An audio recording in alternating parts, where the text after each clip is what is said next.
Assalamualaikum warahmatullahi wabarakatuh. Halo teman-teman, sebelumnya perkenalkan nama saya Muhammad Sodik dari Universitas Islam Negeri Wali Songo Semarang.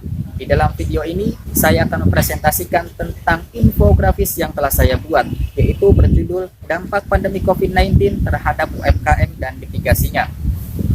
Baik kawan-kawanku sekalian, perlu kita ketahui bersama bahwa pandemi COVID-19 yang sekarang kita alami ini sangat berdampak buruk terhadap berbagai hal. Dan salah satunya adalah terhadap UMKM yang ada di Indonesia, yang mana UMKM yang berada di Indonesia saat ini sedang mengalami krisis ekonomi, dan ini menjadikan sebuah ancaman tersendiri bagi kelangsungan perekonomian nasional. Mengingat bahwa UMKM merupakan penggerak ekonomi domestik dan juga merupakan penyerap tenaga kerja terbesar dalam beberapa dekade terakhir ini. Dan perlu saya sampaikan, ada pun beberapa dampak yang umumnya dialami oleh para pelaku usaha. Di antaranya yang pertama adalah profit menurun, kemudian yang kedua adalah biaya usaha yang meningkat, dan yang ketiga adalah tutup usaha. Yang mana dampak yang ketiga ini merupakan dampak yang paling buruk, yang paling ditakuti oleh para pelaku usaha. Baik kawan-kawanku sekalian, untuk membenarkan informasi-informasi yang saya sampaikan tersebut, maka kita memerlukan sebuah data, yang mana data ini kita fungsikan sebagai untuk membenarkan informasi-informasi tersebut. Maka data yang saya dapatkan di sini berasal dari survei yang dilakukan oleh Pusat Penelitian Ekonomi LIPI, yang mana dilakukan secara daring pada tanggal 1 sampai dengan 20 Mei 2020 yang lalu. Dan dalam survei ini melibatkan sebanyak 679 responden sebagai pelaku usaha. Adapun tujuan dari survei ini yang pertama adalah untuk mendiagnosa dampak pandemi COVID-19 terhadap kelangsungan UMKM yang ada di Indonesia. Dan yang kedua adalah untuk mengidentifikasi strategi pemulihan UMKM yang ada di Indonesia.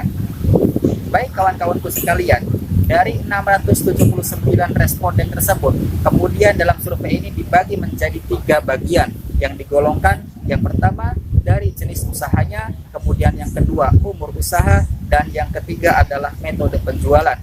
Yang pertama kita membahas tentang dari jenis usahanya, maka kita dapat menemukan beberapa data. Yang pertama adalah pelaku usaha mikro sebanyak 54,98%, kemudian pelaku usaha ultra mikro sebanyak 33,02%, kemudian pelaku usaha kecil sebanyak 8,1%, dan kemudian yang terakhir adalah pelaku usaha menengah, yakni sebanyak 3,89%. Maka dalam data ini kita dapat mengetahui responden terbanyak dilihat dari jenis usahanya, yaitu kebanyakan dari pengusaha atau pelaku usaha mikro, yaitu sebanyak 54,98%.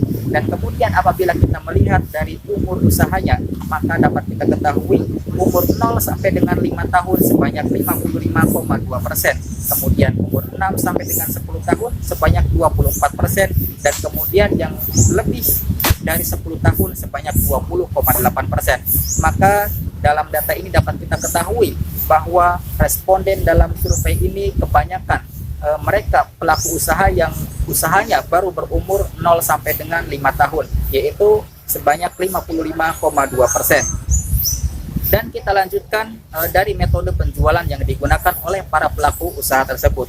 Yang pertama ada door to door sebanyak 41%, kemudian toko fisik sebanyak 34%, kemudian via agen sebanyak 32%, kemudian via marketplace sebanyak 15%, dan yang terakhir melalui online atau melalui media sosial sebanyak 54%. Maka dalam data ini dapat kita ketahui kebanyakan responden dalam survei tersebut mereka dalam menggunakan metode penjualannya, yaitu menggunakan online melalui media sosial mereka yang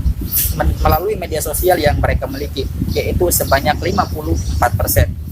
Dan teman-temanku sekalian, kemudian dari data survei tersebut juga menunjukkan bahwa 94,69% pelaku usaha mengalami penurunan penjualan, dan hanya sekitar 5,31% pelaku usaha yang mengalami, yang tidak mengalami penurunan, dalam artian mereka tetap stabil.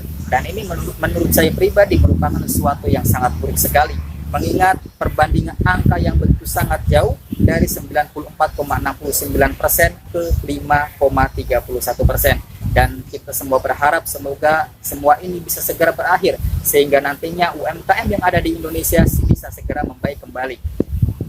Baik teman-temanku sekalian, kita lanjutkan.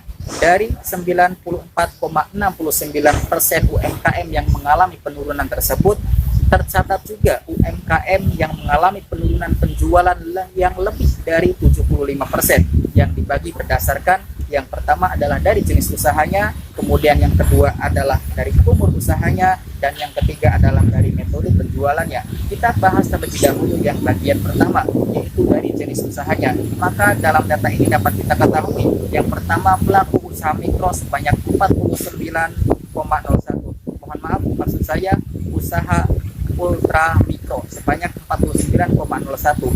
Kemudian pelaku usaha menengah sebanyak 45,83%, dan kemudian pelaku usaha kecil sebanyak 40%, dan yang terakhir adalah pelaku usaha mikro sebanyak 43,3%. Maka dalam data ini dapat kita ketahui kebanyakan pelaku usaha yang mengalami penurunan penjualan hingga lebih dari 75% berdasarkan jenis usahanya banyak dialami oleh para pelaku usaha ultramikro, yakni sebanyak 49,01%. Lalu kita beralih ke umur usahanya, maka ada beberapa data yang menyebutkan yang pertama, dari umur 0 sampai 5 tahun sebanyak 23,27%. Kemudian yang berumur 6 sampai dengan 10 tahun sebanyak 10,9%, dan yang terakhir umur yang lebih dari 10 tahun sebanyak 8,84%. Maka dalam data ini kita dapat mengetahui kebanyakan pelaku usaha yang mengalami penurunan penjualan hingga lebih dari 75% berdasarkan umur usahanya, yaitu kebanyakan dialami oleh para pelaku usaha yang baru memiliki usaha selama 0 sampai dengan 5 tahun, yaitu sebanyak 23,27%. Lalu kemudian yang terakhir kita lihat dari metode penjualannya. Di sini terdapat 3 data. Yang pertama adalah pelaku usaha yang menggunakan metode penjualan offline atau fisik, yaitu sebanyak 47,44%. Kemudian online sebanyak 40,17%, dan yang terakhir adalah offline sekaligus online, yakni sebanyak 39,41%. Maka dalam data ini dapat kita ketahui kebanyakan para pelaku usaha dari segi metode penjualan yang mereka gunakan yang mengalami penurunan penjualan hingga lebih dari 75%, yakni kebanyakan dialami oleh para pelaku usaha yang menggunakan metode penjualan secara online atau fisik, yaitu sebanyak 47,44%. Baik teman-teman sekalian, itu merupakan dampak-dampak buruk yang dialami oleh UMKM yang ada di Indonesia, dan kita berharap semoga ini semua bisa segera berakhir hingga akhirnya UMKM yang ada di Indonesia dan perekonomian yang ada di Indonesia bisa segera normal kembali. Baik, kita lanjutkan untuk mitigasi dan juga pemulihannya. Yang pertama, dalam survei tersebut terbagi menjadi 2. Yang pertama adalah jangka pendek, dan yang kedua adalah jangka menengah. Jangka pendek terbagi menjadi 3. Yang pertama adalah bermitra dengan platform online, kemudian yang kedua adalah menciptakan stimulus pada sisi permintaan, dan yang ketiga adalah melakukan penguatan komponen local chain oleh pemerintah daerah. Dan kemudian apabila kita melihat dari jangka menengahnya, maka ini juga terdapat 3 strategi yang nantinya bisa digunakan oleh para pelaku usaha UMKM. Yang pertama adalah adaptive supply chain, kemudian yang kedua adalah market intelligence, dan yang ketiga adalah memperkuat sinergi perbankan dan LKBB dalam pembiayaan UMKM. Baik teman-temanku sekalian, itu yang bisa saya sampaikan terkait presentasi infografis yang saya buat.